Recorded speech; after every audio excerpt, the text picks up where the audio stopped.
In the name of Allah, the most gracious, the most merciful, we praise Him. We ask His help. We seek His forgiveness. If I were to live to be 1,000,000 years old,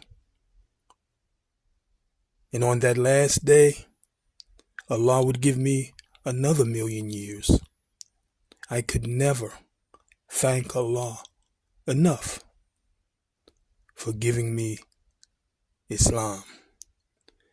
We could never thank Allah enough for giving us the Prophet Muhammad sallallahu alaihi wasallam. The Prophet Muhammad, peace and blessings be upon that glorious servant of God, forever and ever and ever. I mean, the Prophet Muhammad was the best of examples. He is called Uswatun Hasana. He was Uswatun Hasana because Allah, glory be unto Him, gave the Prophet Muhammad sallallahu alaihi wasallam the revelation of the Quran. As Muslims, we call it Wahi. The Quran is a book within which there is no doubt. But what good is any book if we don't put it to use? What good are the works of Imam Bukhari, Imam Nawawi, Imam Muslim, all these books of hadith that we don't put to use? We go to engineering school and we read books and we take them in. Books written by people who graduated from Harvard University, Howard University, Oxford University, and we become engineers, we become doctors, we become lawyers, and we put titles in front of our names like doctor, in order to make ourselves big. But Allah subhanahu wa ta'ala azza wa jal is Akbar. He is bigger. Bigger than anything that you can imagine Him to be. So if Allah is bigger than your book on engineering, or your book on medicine, or your book on law, or whatever profession you might be in, if Allah is indeed Akbar, why don't we treat Him that way? If the Prophet Muhammad was Uswatun Hasana, and he was, and Allah is, why don't we treat the Prophet that way? How is it we can watch Muslims die in Palestine? How can we turn a blind eye to our Muslim brothers and sisters dying at the hands of Buddhists in Myanmar? Muslims dying at the hands of Hindus. I said it. In India, Muslims dying at the hands of the Chinese atheists. And you sit on your couch and watch the game. How is it?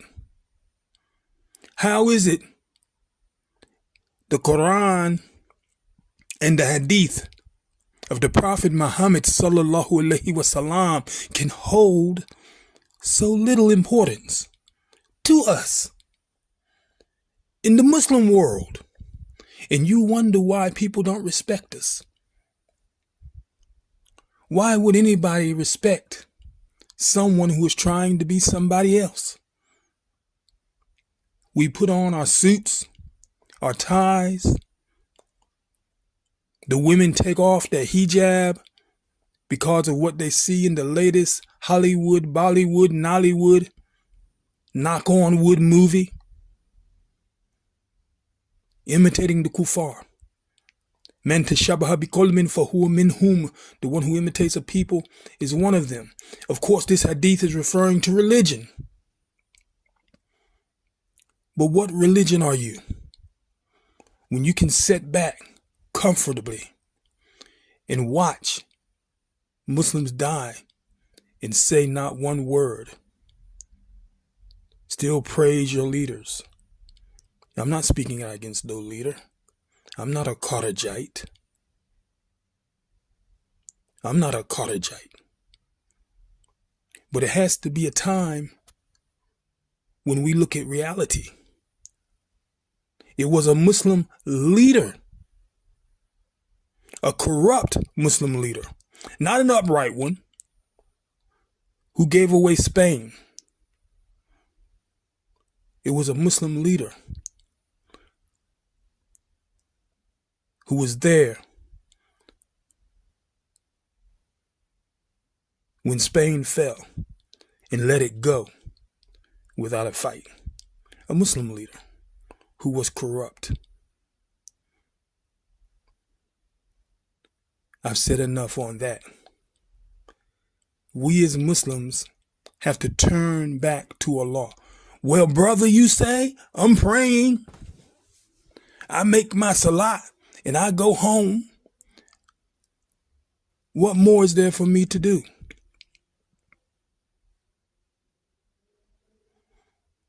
Right now in Palestine, the Muslims can't even make salat.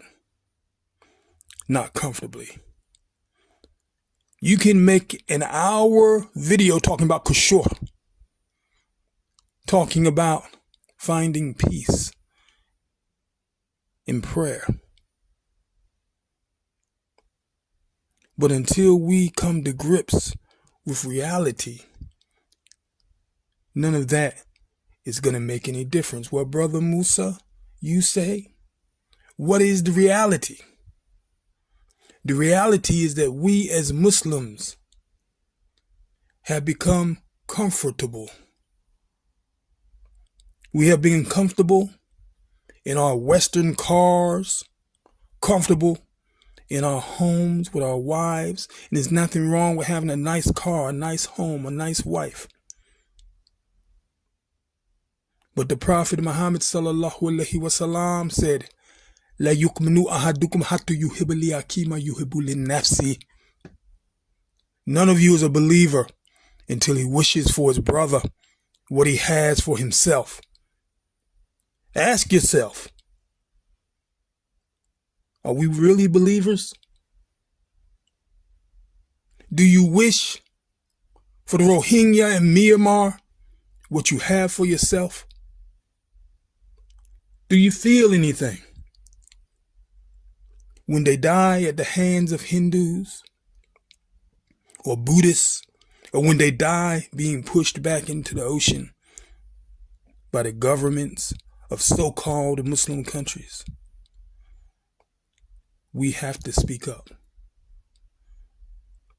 What's going on in Palestine right now is an atrocity. They say that the Palestinians are animals. They say that the Palestinians are cutting off the heads of babies. They're beheading babies. How do you behead a baby? There's no pictures of this. There is no authenticity. They cannot authenticate this. Yet now, as I speak, in Palestine, they are committing genocide. None of you is a believer until you wish for your brother what you have for yourself. Al-Muslimu aqrabu hurmatin min al-Kaaba. A single Muslim is more valuable to Allah subhanahu wa ta'ala azza wa jal than the Kaaba. Do you care about the Muslims who are dying? I hope you care.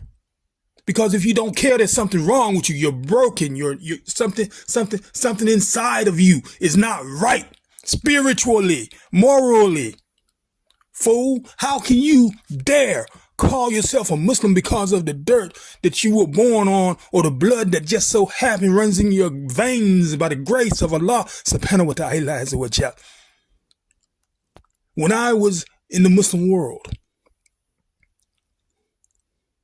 I witnessed a lot of hate. Not against me because I'm an American. That's all smiles. Hate. Bangladeshis. A lot of people hate them.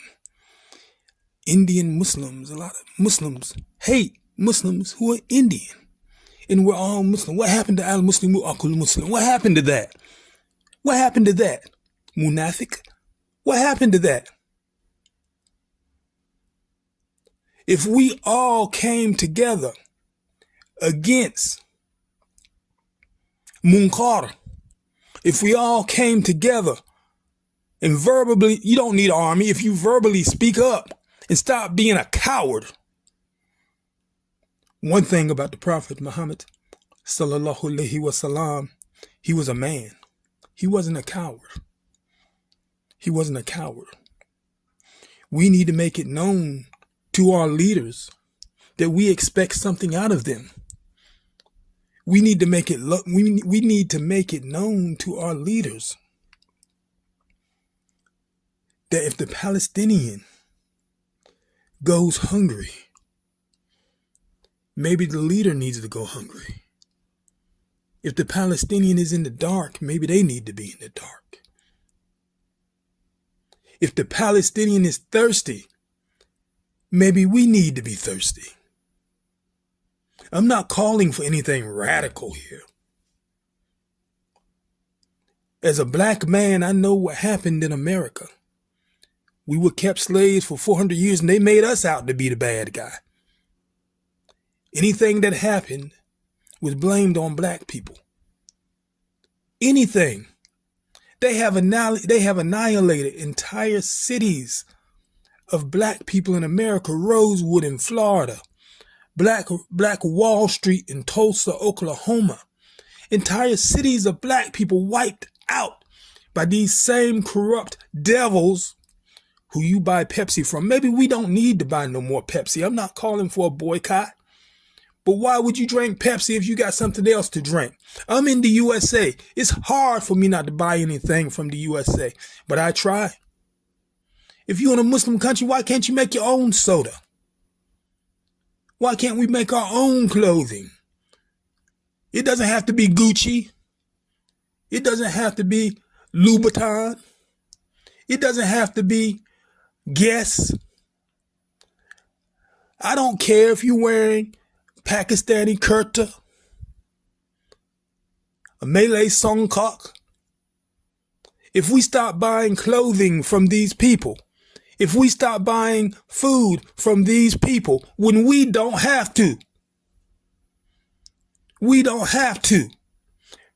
You way in Southeast Asia, why you want some Levi's to make you feel like you're something special? Isn't being Muslim special enough?